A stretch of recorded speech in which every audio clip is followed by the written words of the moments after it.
Hola, ¿qué tal? Y estamos aquí de nuevo en un nuevo programa. ¿Cómo estás? Muy bien, ¿qué tal? Muy bien, fenomenal. ¿Listo para el nuevo programa? Listo, listo. Me gustaría mucho que hoy habláramos un poco de la máquina más sofisticada que existe en el universo. No es un ordenador.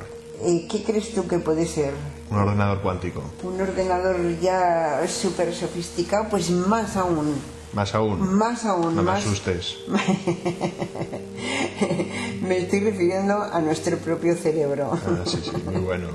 Es que hasta hace unas décadas solamente podíamos trabajar con cerebros de cadáveres. Se abrían, se estudiaban post-mortem. De hecho, estaba totalmente prohibido incluso utilizar cadáveres. Sí. O sea, estaba mal visto por la Inquisición, por la religión. Era muy difícil, por lo menos en Occidente, en Europa. Ya los árabes tenían más acceso, ¿no? Pero sí que era muy complicado estudiar la anatomía del ser humano y el cerebro. Pues entonces los abrían y veían en qué estado estaban después de morir, ¿no? Y en realidad estaban obteniendo una información de lo que se denomina caja negra, ¿no? Como la del avión, ¿no? O sea, donde están un montón de datos, pero no dejan de ser cadáveres y la información era muy, muy restringida, ¿no? Sin embargo, ahora, por los muchos avances tecnológicos que estamos teniendo, máquinas súper sofisticadas, como son los nuevos escáneres, las tomografías actuales, pues nos han permitido entrar dentro del cerebro vivo, ver cómo se comporta, cuáles son sus reacciones, qué órganos están implicados, qué procesos psíquicos se ponen en marcha y cómo funcionan, y todo esto minuto a minuto en tiempo real. O sea que hemos avanzado pero muchísimo. Es que realmente en los últimos 20 años hemos logrado infinitamente más conocimiento que a lo largo de 20 siglos. Esta tecnología en pocos años nos han dicho todo lo que sabemos.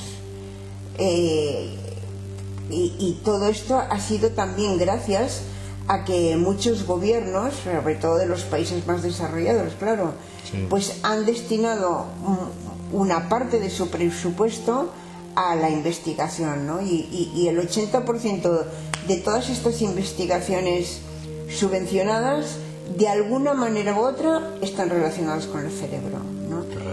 Y bueno, aunque es necesaria infinitamente más financiación para estas investigaciones, pero ha sido un empuje pues muy determinante para que podamos entrar en lo que actualmente ya estamos en la era de la mente, porque el siglo XX era considerado el siglo de la genética, ¿no? Y el siglo XXI ahora es el siglo del cerebro, y para otros muchos la era de la mente, ¿no? O sea, Sí, porque, bueno, es algo bastante interesante de ver cómo nuestro cerebro puede almacenar, por una parte, una cantidad de recuerdos y datos tremendos. Impresionantes. Luego, capacidad de razonar. Luego, también, que nos permite interaccionar con los demás, ¿no? Aparte del habla, porque a lo mejor no podemos hablar o no podemos utilizar los ojos, porque a lo mejor hay máquinas que te permiten con los párpados poder hablar utilizando electrodos, ¿no? Así es. Pero que aún así, con todo esto, entonces movilizas otros recursos para comunicarte, para moverte por la realidad, ¿no? Aunque te falte, por ejemplo, los ojos, ¿no? Pero el cerebro es capaz de tener otros recursos, de ayudarte de otras maneras, ¿no?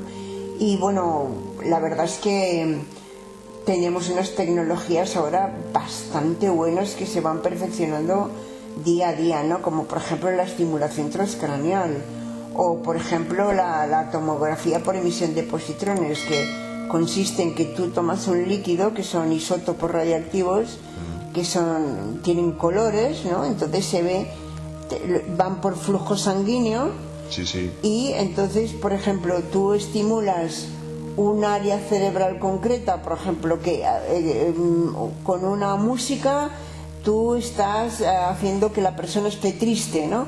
Entonces los isótopos van por la afluencia de sangre, tú ves qué zonas cerebrales se iluminan. Y gracias a los isótopos ves en qué zona cerebral están. Entonces tú ves pues las emociones. Tú, fomentas una emoción, estimulas una emoción, ahí va la mayor afluencia de sangre y tú sabes que esa parte del cerebro es la que se está estimulando con una emoción. Y ¿no? también que, por ejemplo, salió analizando pues cómo era el cerebro por dentro, o sea, donde se iluminaba el cerebro, que se hizo un estudio también de la que salió como la persona más feliz del mundo. Sí. Que resultó ser al final, o sea, después de todo, un budista. Un monje budista, que resulta que se iluminaba todo el cerebro cuando hacía meditación. Sí, y es que precisamente de casualidad, este era un neurocientífico francés que lo dejó todo por irse para estudiar el budismo, ¿no? Sí, correcto. Y bueno, luego también está que, claro, las diferentes zonas del cerebro que a lo mejor no les llega el oxígeno, que luego, por ejemplo, ha habido gente que ha tenido infartos o que han tenido accidentes, que el cerebro a lo mejor no le llega el oxígeno,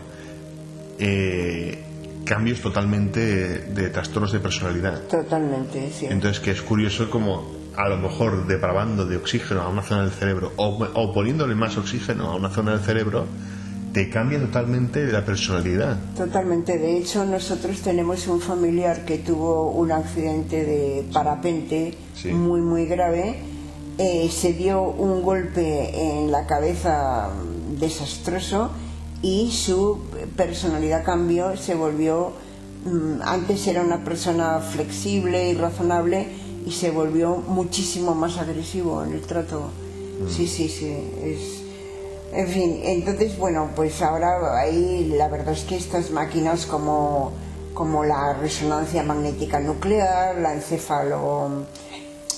electroencefalografía, los escáneres tridimensionales, todo esto nos ayuda a ver cómo funciona el cerebro, pues eso, cuando se emociona, cuando imagina, cuando duerme, cuando sueña, o cuando está deprimido o cuando está enamorado incluso, ¿no? Se puede ver, ¿no? Todas las emociones afectan al cerebro. Totalmente. Entonces, el cerebro en realidad pues es el soporte neuronal de nuestra vida psíquica. O sea, nosotros tenemos una vida psíquica y esa actividad se refleja en el cerebro porque no deja de ser el centro de control de toda la actividad corporal, ¿no? O sea, y realmente también es el sustrato que está albergando nuestra identidad, nuestra conciencia y todo lo que nos relaciona con el mundo, ¿no? O sea, la verdad es que es una sofisticación brutal, ¿no? La que tiene, ¿no? No existe en el universo un órgano tan complejo increíble y tan sofisticado como nuestro cerebro, y que además luego nos permita desarrollar preguntas verdaderamente filosóficas y bueno, de plantearnos si somos los únicos seres del universo, de buscar construir naves espaciales, construir cosas que nos permitan ver los átomos,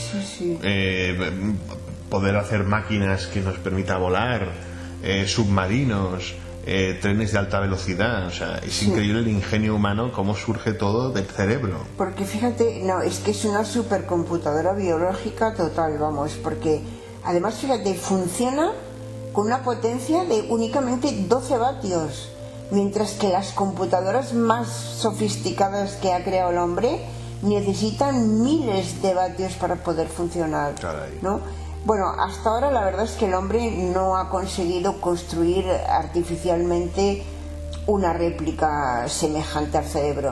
Sí que se está haciendo muchos intentos por acercarse mínimamente. Y bueno, pues para poder imaginar cómo funciona un cerebro, lo tenemos que comparar con la red de internet, ¿no? O sea, en internet como que está todo, ¿no? Todo el conocimiento está ahí en Internet. Sí, sí. Y pues así, más o menos es el funcionamiento interno del cerebro, ¿no? Que hay todo. Es decir, que cada uno de nuestros cerebros es capaz de realizar todas las funciones que tiene Internet. Caramba. O sea, no tenemos que despreciar ni al cerebro del más tonto, porque es... Sí.